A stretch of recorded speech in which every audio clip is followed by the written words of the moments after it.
Passados 6 dias, Jesus tomou consigo Pedro, Tiago e João, irmão de Tiago, e os levou em particular a um alto monte. Ali ele foi transfigurado na presença deles. Sua face resplandeceu como o sol, e suas vestes tornaram-se brancas como a luz.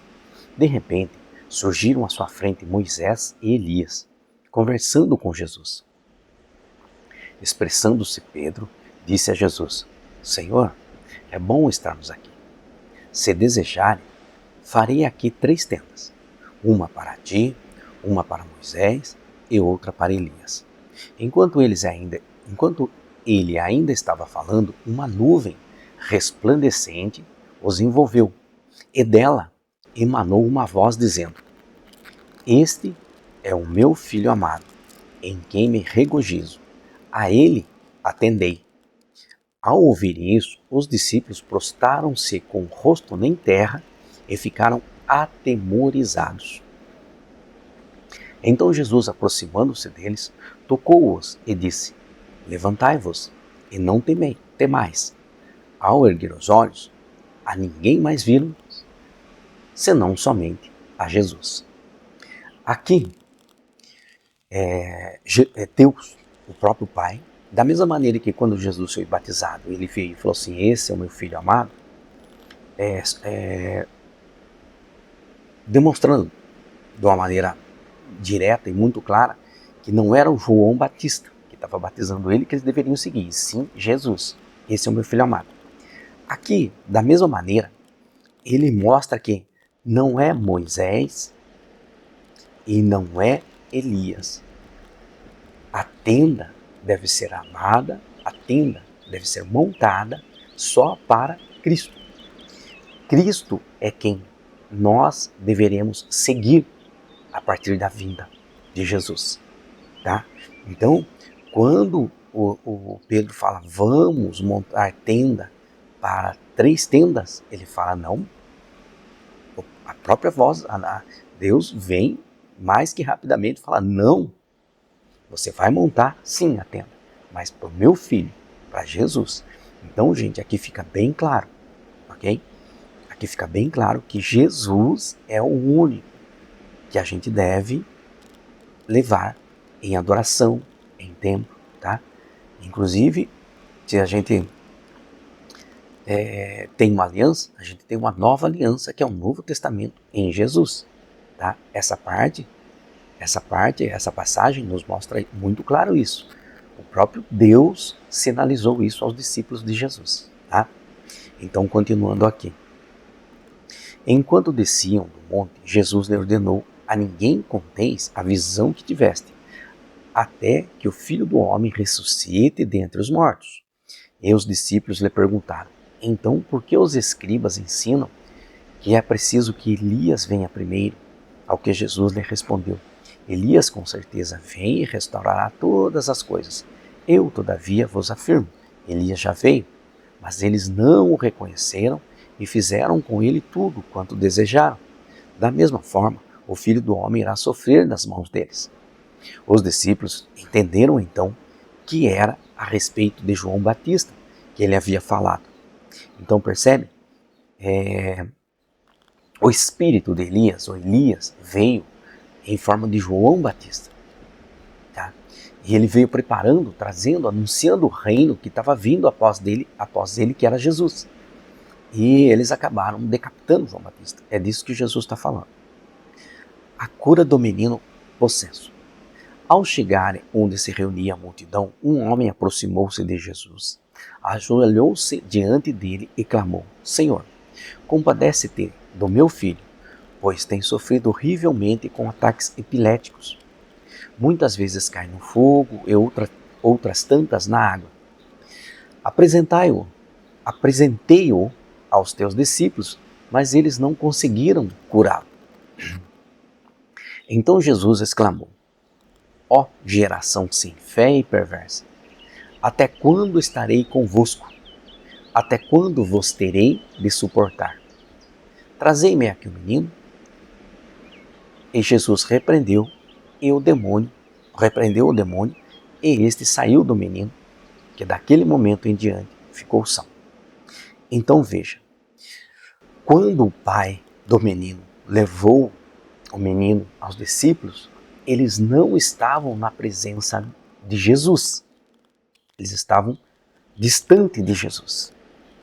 Então, Jesus falou assim, até quando, né, geração sem fé, né? Até quando eu vou ter que suportá-lo? Ou seja, até quando a minha presença será o seu suporte? Até quando eu tenho que dar suporte a vocês?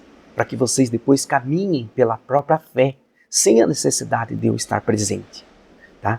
Porque quando o homem trouxe, Jesus não estava presente com eles. Então a presença, eles se firmavam na fé em Jesus para poder curar. Aí Jesus disse, até quando eu vou suportar vocês, né? Até quando eu servirei de suporte para vocês?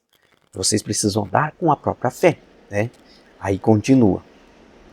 Então os discípulos chegaram a Jesus e em particular perguntaram, por qual motivo não nos foi possível expulsar? E ele respondeu, por causa da pequenez da vossa fé. Pois com toda certeza vos afirmo, que se tiverdes fé do tamanho de um grão de mostarda, direis a este monte, passa daqui para acolá, e ele passará. E nada vos será impossível. Contudo, essa espécie só se expele por meio de oração e jejum. Então aqui o que Jesus diz para eles? Essa espécie de serviço que eles estão fazendo só ocorre se tiver com Jesus, só na presença de Jesus.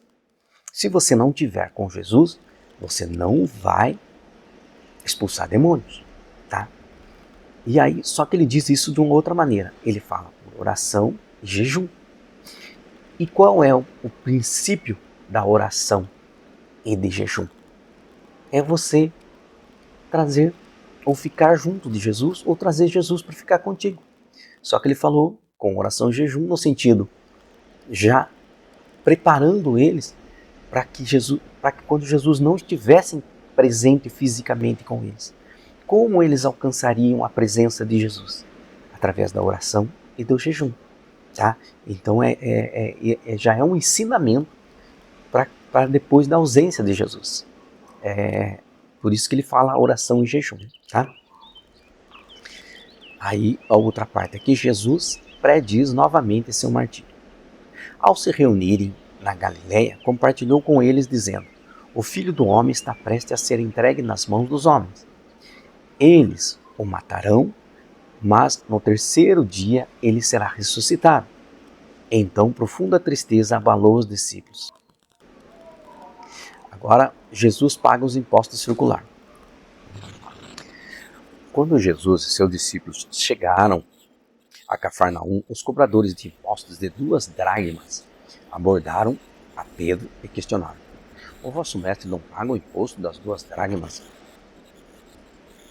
ao templo? Sim, paga, respondeu Pedro. Mas quando ele entrou em casa, Jesus se antecipou e perguntou-lhe primeiro, Simão, qual a tua opinião? De quem cobram os reis da terra impostos e tributos? Dos seus filhos ou dos estranhos? Dos estranhos, respondeu Pedro. Ao que Jesus concluiu, logo estão os filhos livres dessa obrigação. Entretanto, para que não os escandalizemos, vai ao mar, lança um anzol, e o primeiro peixe que fisgar, tira-o, e abrindo-lhe a boca, acharás um estáter. Retira aquela moeda e entregue a eles para pagar o meu imposto e o teu também. Bom, aqui o exemplo que Jesus dá é que Jesus é filho do rei, né, do dono do mundo. Né? Eles não deveriam, se eles soubessem que ele era um Messias, eles jamais teriam cobrado esse imposto dele. Né? Então, mas que se ele apresentasse como Messias e se negasse a pagar o imposto, ele ia causar um escândalo ali, né? Eles não iam, eles iam se escandalizar. Para que isso não acontecesse, Jesus fez um milagre, né? Do valor aparecer e ele pagar e continuar, né? Sem causar espanto para eles.